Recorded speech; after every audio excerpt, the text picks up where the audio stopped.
Hi friends, welcome to AVS Telugu vlogs. మన యొక్క AP రాష్ట్ర వ్యాప్తంగా ఉన్నటువంటి ఎన్టీఆర్ భరోసా పెన్షన్ లబ్ధిదారులకు మన యొక్క ఏపీ సర్కార్ శుభవార్త తీసుకువచ్చారండి.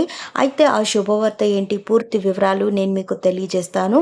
మన ఛానల్ని మొదటిసారి చూస్తున్నట్లయితే ప్లీజ్ సబ్స్క్రైబ్ అవర్ ఛానల్. పక్కనే ఉన్న బెల్ ఐకాన్ని ట్యాప్ చేయండి, ఆల్ అనే ఆప్షన్ని యాక్టివేట్ చేసుకోండి. సో మన యొక్క ఏపీ రాష్ట్ర వ్యాప్తంగా ఎన్టీఆర్ భరోసా పెన్షన్లు పొందుతున్న లబ్ధిదారులకు రాష్ట్ర ప్రభుత్వం తీపి కబురు అందించింది. ఎన్టీఆర్ భరోసా పెన్షన్ పొందడానికి దూర ప్రాంతాల్లో నివసిస్తూ ఉంటున్న వారు ఇబ్బందులు పడకుండా సొంత ఊరికి వెళ్లాల్సిన అవసరం లేకుండా కొత్త సదుపాయాన్ని అందుబాటులోకి తెచ్చింది. ఇకపై లబ్ధిదారులు తమ పింఛన్ను బదిలీ చేసుకోవడానికి అవకాశం కల్పించింది. 3 నెలలకు ఒకసారి పింఛన్ తీసుకునే వెసులుబాటు కూడా కల్పించడంతో ఇతర ప్రాంతాల్లో నివసించే లబ్ధిదారులకు ఇది మరింత ఉపశమనంగా మారింది. ఎవరైనా తమ ఎన్టీఆర్ భరోసా పింఛన్ను బదిలీ చేసుకోవాలనుకుంటే దగ్గరలోని గ్రామ లేదా వార్డు సచివాలయాన్ని సందర్శించి దరఖాస్తు చేయాలి. ఇందుకు ప్రభుత్వం ప్రత్యేక వెబ్సైట్లో ఆప్షన్ కనిపించింది. లబ్ధిదారుడు తన పెన్షన్ ఐడి బదిలీ చేయించుకోవాలనుకున్న ప్రాంతం, నివాసం ఉన్న జిల్లా, మండలం, సంబంధిత సచివాలయాల వివరాలను నమోదు చేయాలి.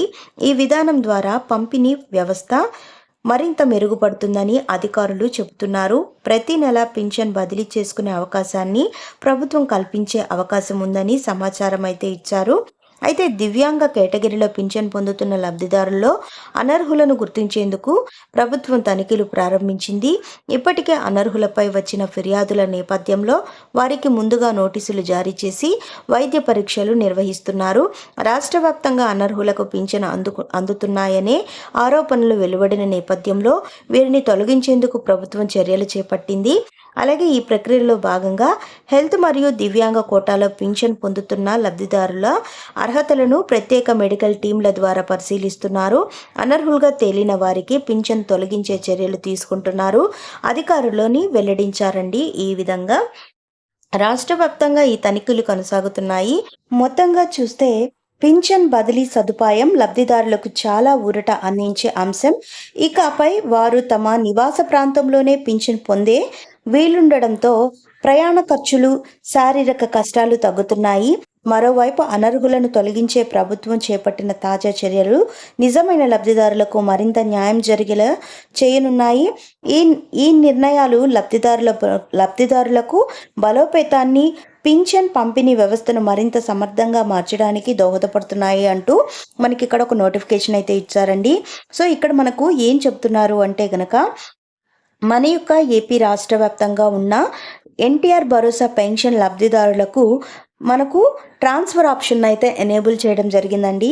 సో సొంత ఊరిలో ఉన్నటువంటి వాళ్ళు వేరే ప్రాంతంలోకి వెళ్ళి నివసిస్తూ ఉంటారు కదా, సో అలాంటి వాళ్ళు ట్రాన్స్ఫర్ ఆప్షన్ అయితే పెట్టుకునే వీలు కల్పించారు. అలాగే 2 నెలలు పెన్షన్ తీసుకోకపోయినా కూడా మరొక నెలలో పెన్షన్ అయితే తీసుకోవడానికి మన యొక్క ప్రభుత్వం అవకాశాన్ని కల్పించారు. అంటే ఇవి శుభవార్తలని చెప్పాలండి. దాదాపుగా 1 నెల పెన్షన్ తీసుకోకపోతే 2వ నెలలో పెన్షన్ అయితే ఇస్తామంటున్నారు. 2 నెలల పెన్షన్ తీసుకోకపోయినా 3వ నెలలో ఇస్తానంటున్నారు. సో 3 నెలల పెన్షన్ తీసుకోకపోతే 4వ నెలలో పెన్షన్ అనేది ఇవ్వరండి. సో ఈ విధంగా పెన్షన్ అయితే తొలగించడం జరుగుతుంది. సో 2 నెలల పెన్షన్ తీసుకోకపోయినా మీరు 3వ నెలలో అయితే పెన్షన్ అయితే తీసుకోవచ్చు. ఈ సౌకర్యాన్ని కల్పించారు మన యొక్క ఏపీ ప్రభుత్వం వారు. సో ఎవరైనా కానీ మీరు ట్రాన్స్ఫర్ చేసుకోవాలి అనుకుంటే, మీ బదిలీ అనేది చేసుకోవాలనుకుంటే మీ దగ్గరలో ఉన్నటువంటి గ్రామ వార్డు సచివాలయానికి వెళ్ళి సంప్రదించినట్లయితే పూర్తి వివరాలు వాళ్ళు చెప్తారు. సో మీరు ప్రజెంట్ ఎక్కడ నివసిస్తున్నారు, ఏ జిల్లాలో నివసిస్తున్నారు, పూర్తి డీటెయిల్స్ ఇస్తే కనుక ట్రాన్స్ఫర్ అనేది వాళ్ళు ఎనేబుల్ చేస్తారు. మీరు ఉన్న ప్రాంతంలోనే మీరు పెన్షన్ అయితే తీసుకోవచ్చు. సో ఇవి నిజంగానే మనకు శుభవార్తలనే చెప్పాలండి. సో మరిన్ని వివరాల కోసం, మరిన్ని అప్డేట్స్ కోసం మన ఏవిఎస్ తెలుగు వ్లాగ్ ఛానల్ని సబ్స్క్రైబ్ చేసుకొని లైక్ చేయడం మర్చిపోకండి. Thank you for watching friends. Thank you.